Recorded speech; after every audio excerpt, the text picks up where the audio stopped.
The lower Keys make up some of the most beautiful parts of the 107 miles of the Overseas Highway. Though, could you imagine making this trip by train?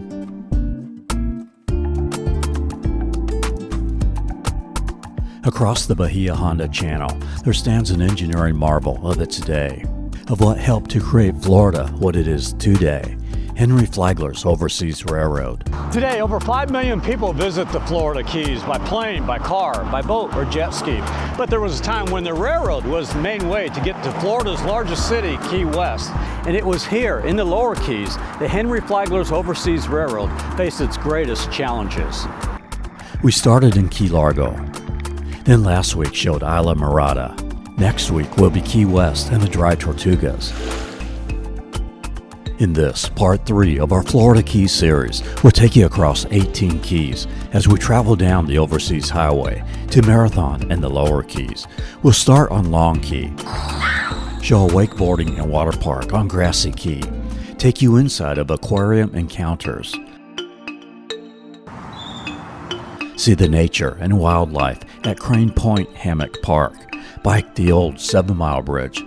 We'll take you to Pigeon Key that played an integral part in building of Henry Flagler's Overseas Railroad. We'll look at where Arnold Schwarzenegger had to blow up some terrorists here in 1994. Drive on the newer 7-mile bridge.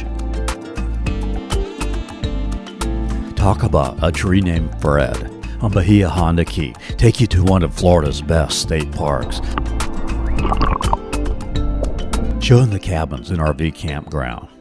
And show a park you probably do not know about on Big Pine Key. In this video, we'll show 6 RV campgrounds, including the KOA on Sugarloaf Key, as well as houseboats and vacation rentals just across from No Name Key. Then it's on to Summerland Key, Cudjoe Key, as we approach Boca Chica Channel and Key West. Next week's video on Key West will be really good, from snorkel tours, to jet ski, to schooners, Duval Street, the beaches and parks, a helicopter tour, and the Dry Tortugas. Make sure to subscribe to see all that. And St. Augustine next month, where Flagler built his first hotel. Maybe consider a membership to see some of the raw footage and previews we post. That, as well as super chats, help to pay for the expenses of filming. I appreciate your likes, comments, and the sharing of these videos. Really helps, so thank you. Now, let's take you back in time. All aboard! I wonder if the Florida East Coast Railroad is dog-friendly. I saved a seat for you as we explore the lower Keys.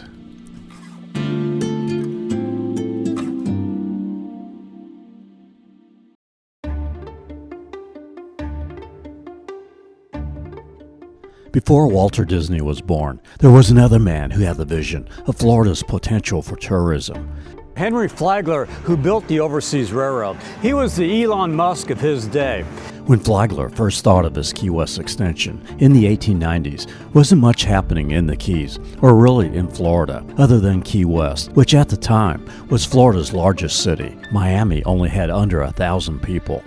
Flagler thought if he could just extend his railroad all the way down to Key West, it would bring more people to his hotels, which by the time construction started on the Key West extension in 1905, he had hotels in St. Augustine, Palm Beach, and in Miami. While there were many challenges, there were 2 huge obstacles.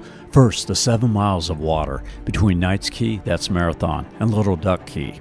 Keep in mind, there was no infrastructure down here then. The building materials all had to be brought in by boat. And here on Pigeon Key, it became the headquarters for the building of the Overseas Railroad. It would cost over $430 million, and my buddy here, Mr. Flagler, would spend $50 million of his own money. During this time period, the New York subway was being built as well, so many, instead of working in the wet, dark, cold areas under New York City, chose to come to Florida to work here. And another huge obstacle, just 3 miles south of the 7-mile bridge, was crossing the Bahia Honda Channel. While it's a little over a mile, this has the deepest waters of the Keys, which made it an engineering marvel to build. This was the last section of the railroad to be constructed, as when it was completed, Flagler made his trip to Key West in January of 1912. You can see a video of that day at the Rails to Sails Museum in Key West. It is $10.75 for adults and $5 for children 4 to 12. The trip from New York City to Key West would take 44 hours. Flagler would pass away the following year.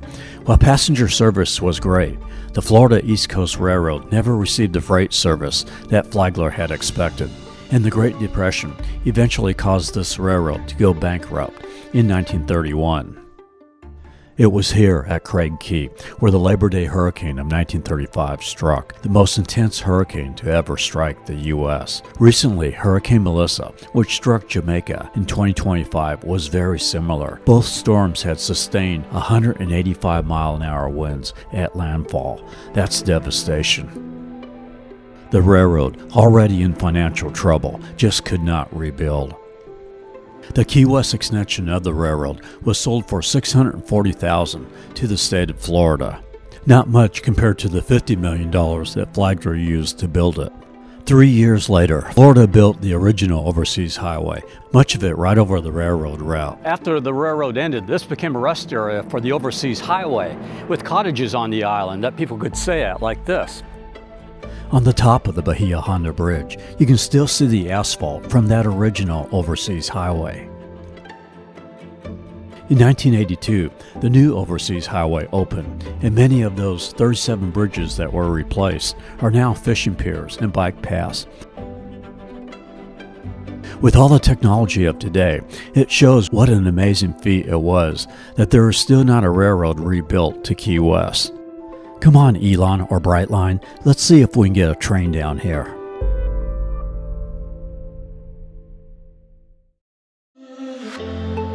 We now pick up our journey at the Channel No. 5 bridge, where we left off in the Islamorada video. We enter Layton, Florida. Here is the first of our 6 RV campgrounds. This is Fiesta Key, a Thousand Trails campground for you RVers, although you don't have to be a Thousand Trails member to stay here. They have a pool, hot tub. Also have 2 and 3 bedroom vacation rental cottages, or you can stay in an RV trailer. We enter Long Key here. This is Long Key State Park, a good little park, not very crowded. It is $6 per car plus 50 cents per person, or $4.50 for a single occupant vehicle. There's a few picnic tables and benches along the shoreline with barbecue grills. There's snorkeling, swimming, fishing, kayaking, although you have to bring your own kayak. Or you can just relax and enjoy the Atlantic. There's a 1.1-mile Golden Orb Trail and this long boardwalk trail where you can actually see the original tracks of the Overseas Railroad. We continue down the Long Key Viaduct. The old railroad bridge here, like the Channel No. 2 bridge in Islamorada, is considered one of the most popular fishing spots in the Keys.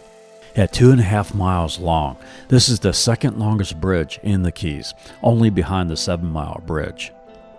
We enter Conch Key to Duck Key. A long jetty surrounds Duck Key, provides a safe area for swimming. There's the Hawks Cay Resort and Marina with a circular beach area, a saltwater lagoon, good for swimming, snorkeling. On the other side of the key is Fish and Fun boat rentals. South of Duck Key is Tom's Harbor Cut Channel. As we cross another long stretch of water, you can see Duck Key now in the distance. We enter Grassy Key, which is the first of 13 islands that make up Marathon city limits. Here is Keys Cable Park at the lagoon, where you can do wakeboarding pulled by a cable. I did that in our Greater Myrtle Beach video. It's $54 an hour with the equipment, or if you have your own gear, it's $37 an hour. They also have an inflatable play area that is $35 an hour. There's a nice little beach area on the lagoon to watch the wakeboarding. And there's Bongos Beer Garden Cafe. We had breakfast here in our previous video. They also have Jamaican jerk tacos you might want to try. It has a really nice, colorful, tropical setting. And across the street is Georgie's Coffee for a latte, espresso, or Cuban coffee. Next to Georgie's is the Jolly Roger RV Resort with 160 full hookup, 30 and 50 amp sites. They have this white sand tiki island with a swimming and snorkeling area, a seawall walkway. There's a secluded harbor with boat docks, fish cleaning stations, and they also have a fenced-in dog park. You can swim with the dolphins at the Dolphin Research Center. Admission is $35 for adults, $25 for children 4 to 12. Next door, the SS Wreck and Galley Grill for fresh fish, tuna poke nachos, and conch fritters. And there's the Grassy Key RV Resort. This, a Good Sam campground, also has a white sand beach area with boat docks and kayaking paddleboard launches. Next door, the Gulf View Waterfront Resort, a pet-friendly 3-star hotel. And another 3.5 miles down the highway is Curry Hammock State Park, which is on both sides of the highway. There's tent camping, cabins, and RV sites here. Now in downtown Marathon, this is the section of the Overseas Highway where the mile markers do not match up with the addresses. Next to the quay boat ramp here is a little park area where there's a public restroom, a good place to stop and stretch. The Island Fish Company and Tiki Bar. We cross over the Key Baca Cut. Cut is just another word for channel as we arrive at Marathon's most popular attraction, Aquarium Encounters. It is $30 for adults, $20 for children 4 through 12. You'll see marine species of all shapes, sharks, tarpon and parrotfish. There's a stingray cove to touch the rays. Caribbean spiny lobsters. Lots of reptiles. Baby gators there having a little dispute. Freshwater turtle feedings. Tortoises. You can touch living conch shells. And there's also boardwalks to view mangrove tunnels. Now I did this on a rainy day that we had, but normally this place is gorgeous when it's sunny. As the name implies, there's encounters you can do like snorkeling, where you can get close to the mammals. They range anywhere from about $25 to $65 in addition to the admission. Now, Marathon is the third largest city in the Keys, and like Key West, you can fly into the Marathon Airport, and there are major car rentals here. So if flying into the Middle Keys, Marathon is a good place to do that. There's also the Marathon Air Museum. Not a very big museum, but it is free. So if you get a rainy day like I did, it makes for a good little stop. There's a lot of people who live in Marathon. On this day, they were having a local parade where the Pigeon Key Express was participating in. It's alive! At the Florida East Coast train car where I started the video is Crane Point Museum and Nature Center. It is $18 for adults, $10 for children 5 to 12, as well as the Nature Center. There's a pretty good loop trail that is just under 1.5 miles, so long enough to get a little walking done, but not massively long. Or you can do a guided tour by golf cart. There's this wild bird center where you can see a variety of birds like raptors, turkey vultures, a bald eagle. And you can rent a kayak through a self-serve kiosk here. It is recommended to call ahead to confirm availability. Before Flagler built his railroad, many Bahamians migrated to the lower Keys. You can see a Bahamian settlement here. Further down the highway is the Key Cove Rentals, where you can rent beach buggies, ATVs, golf carts, and beach gear. These buggies are street legal. You can go up to 65 miles per hour. Now within 1 mile from the 7 Mile Bridge, there's 3 good restaurants. First, Porky's Bayside Restaurant, with barbecue, seafood, and drinks in a funky open-air pavilion overlooking a marina. Next door, you'll find Sea Dog Fishing Charters, which goes into the deep sea reefs for tarpon and shark. And there's Starfish Snorkeling. A 3-hour tour is $49 plus tax, or a sunset tour $59. And there's the 7 Mile Grill. Been here since 1954.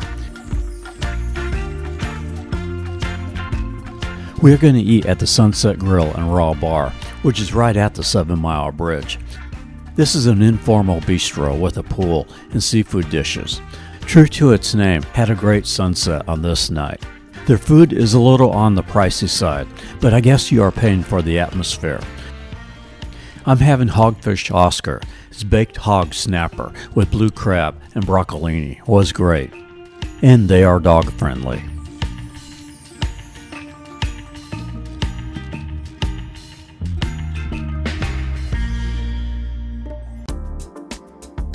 On the north end of the 7 Mile Bridge is the Vista Point and parking lot. Also has a grassy area with picnic tables overlooking the old 7 Mile Bridge. You park here if you want to walk or bicycle on the bridge to Pigeon Key. Or you also have the option to take the Pigeon Key Express trolley. And if you do that, you can park and board at the visitor center. That is about 3/4 of a mile east of the Vista Point. There's 4 trips a day. It is $30 for adults, $25 for children 4 through 12, and includes admission to Pigeon Key. If you do walk or bike, it is 2 miles each way. And then you would just pay the admission to Pigeon Key, which is $15 for adults, $12 for children. No dogs are allowed on the key. The guardrails here are made from the actual rails of the railroad.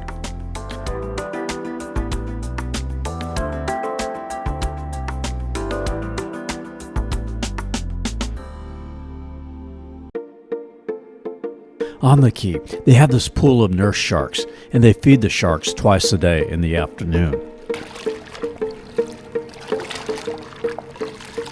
There's a museum on the island, which is where I got a lot of the info and showed the pictures from, talking about the railroad at the beginning of the video. You can take a guided tour here to learn about the fascinating history of this key and the Overseas Railroad. These buildings are the original buildings. They survived all the hurricanes, including the 1935 hurricane that demolished the railroad.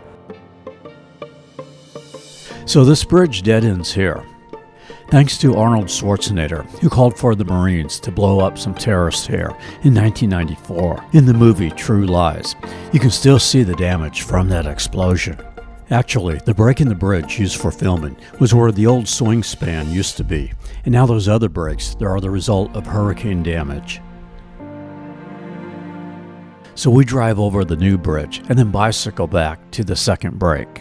So right about the time of that movie, an Australian pine tree started to grow in the middle section of the bridge.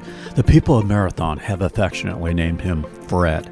It's an acronym for Real Enjoyment Driving. It is believed that seed carried by a bird landed on the old bridge in the early 90s is how Fred was born. It looks like he has started a family. There's Fred's elves, who at Christmas time come and decorate him with lights and ornaments. He is on the middle part of the bridge, so you can't reach him by foot. Maybe wave hi to Fred as you head down to the Keys. This west segment of the old bridge is just over a mile long. On the south side of the bridge is Money Key, and on the north side is Little Money Key. Both are private islands, but you can snorkel in the waters around them. The bridge drops you down on Little Duck Key. There is a parking lot and boat ramp here. On the opposite side of the highway is Veterans Memorial Park, the best area if you want to swim or snorkel around the bridge. There's portable toilets here. So while I have titled this video The Lower Keys, technically Marathon is in the Middle Keys, and the Lower Keys start after the 7 Mile Bridge. After Missouri Key is Ohio Key, where one of the best RV campgrounds is at, the Sunshine Key RV Resort and Marina. This is an encore resort, which is included with the Trails Collection membership of 1,000 Trails. There's a marina with boat docks, kayak and paddleboard rentals, basketball, tennis, and pickleball courts, sand volleyball, and a pool, as well as billiards and a game room. If you don't have an RV, there's trailers and these colorful cottages you can stay in. And there's a couple of pet-friendly trailers.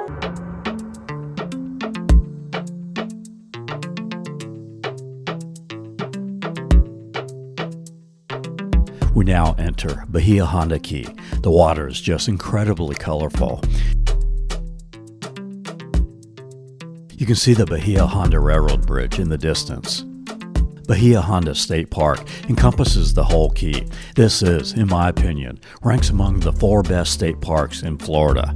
It is $8 per vehicle for up to 8 people, so very reasonable.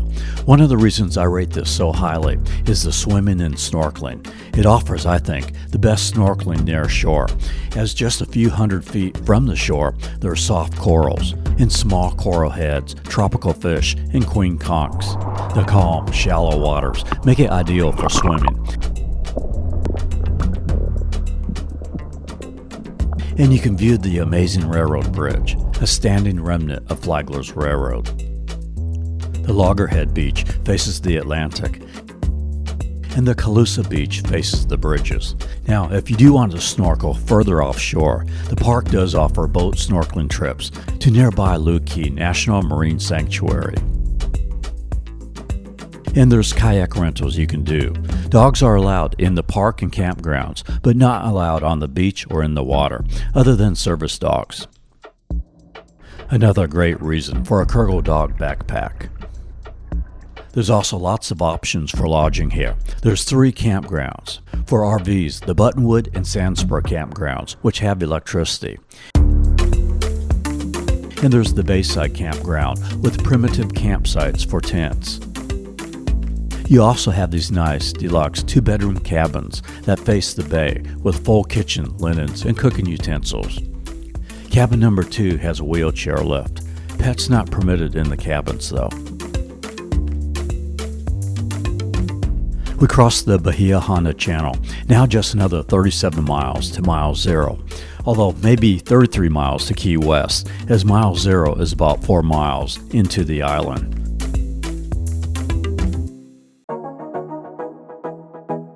A look back at West Summerland Key.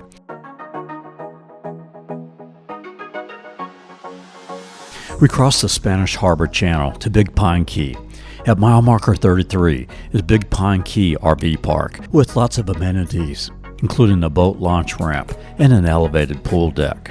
They have several camping options from RV sites, rustic tent sites, and they have RV trailers you can stay in like Airstream and Forest River, so a good place to see what it would be like to camp in an RV.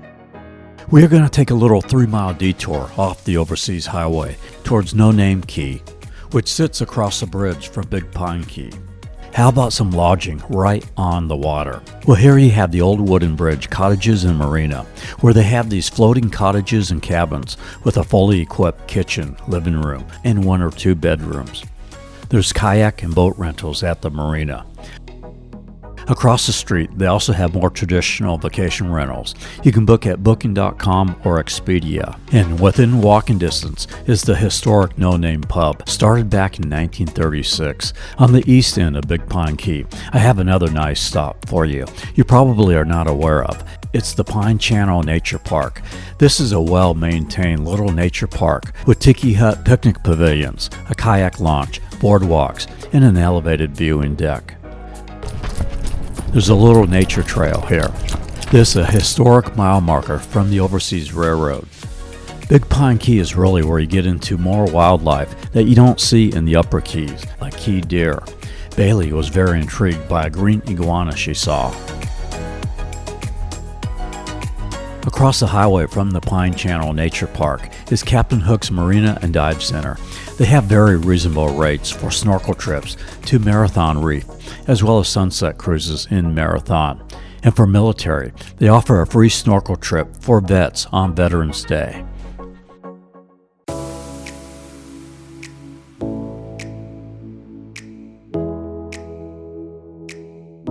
We pick up the Overseas Highway after passing Little Torch and Middle Torch Key as we approach Ramrod Key, named after a ship that wrecked on a reef south of the island. This is a popular place to stay, being very close to Long Key, a popular area for snorkeling and diving. You'll find lots of vacation rentals on Verbal here. On Ramrod Key is Boondocks Grill and Draft House. This is a little entertainment hub with a mini golf course. Stay on it! Stay on it! There's regular live music and events. On this day was a boxing match going on. The next key is Summerland Key, where you find Tonio's Seafood Shack and Tiki Bar, a casual eatery with a full bar, offering seafood and pasta, overlooking the Niles Channel. Now, a look back at Summerland Key. Now crossing the Kemp Channel to Cudjoe Key. You'll often see blimps in the air here. They are used for border security, and monitoring activities like drug smuggling. Cudjoe Key is very popular for boaters, as it has excellent access to both the Atlantic and the Gulf with clear, clean canals, and its proximity to prime offshore fishing for kingfish and sailfish in the backcountry areas. And there's a number of waterfront vacation rentals on Burbo with boat docks. And a lot of people prefer this island because it is totally non-commercialized. And beyond that is the Bow Channel in Upper Sugarloaf Key. The Bow Channel Bridge here, another good spot for fishing.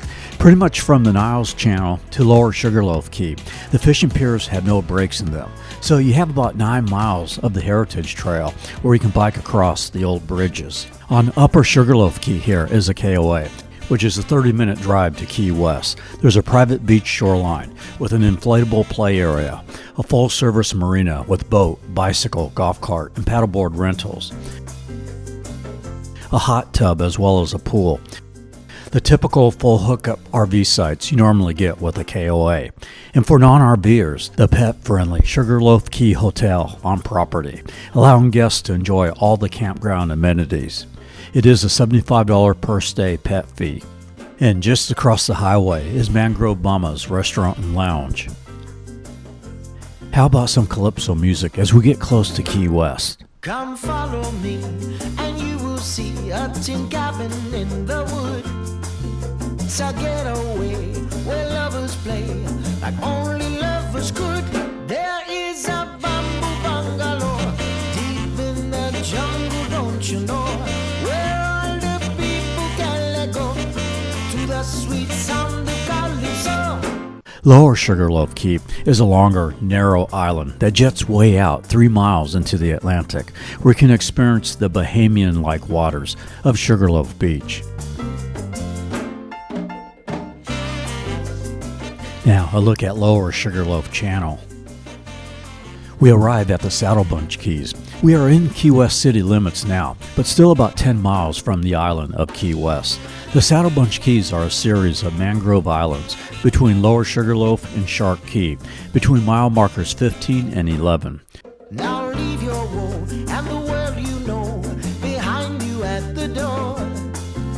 Step inside to take a ride like you've never rode before. There is a bamboo bungalow deep in the jungle, don't you know? Where all the people can let go to the sweet sound of calypso. We cross the Shark Channel to Shark Key, and beyond that is Big Coppitt Key. And this is about as far as I can go legally with the drone, as the Boca Chica Naval Air Station restricts flying here. We have finally arrived in Key West, where we'll trade the truck for a moped. We have so much to show you in the next video. So on your Florida Keys getaway, I hope I've given you some ideas for stops and things to do. Do you see why I think the Lower Keys might be some of the more enjoyable parts of the Florida Keys, especially for nature lovers?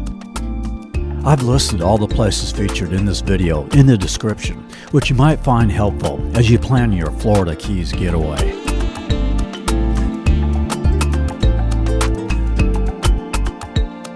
We are Tampa Aerial Media.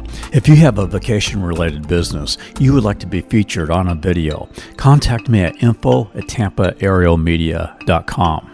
Our next series will be in North Florida in the St. Augustine area. So if you have a business there, let me know. I appreciate all your comments, tips, and info, as well as your membership and super chats, which allows me to do these videos.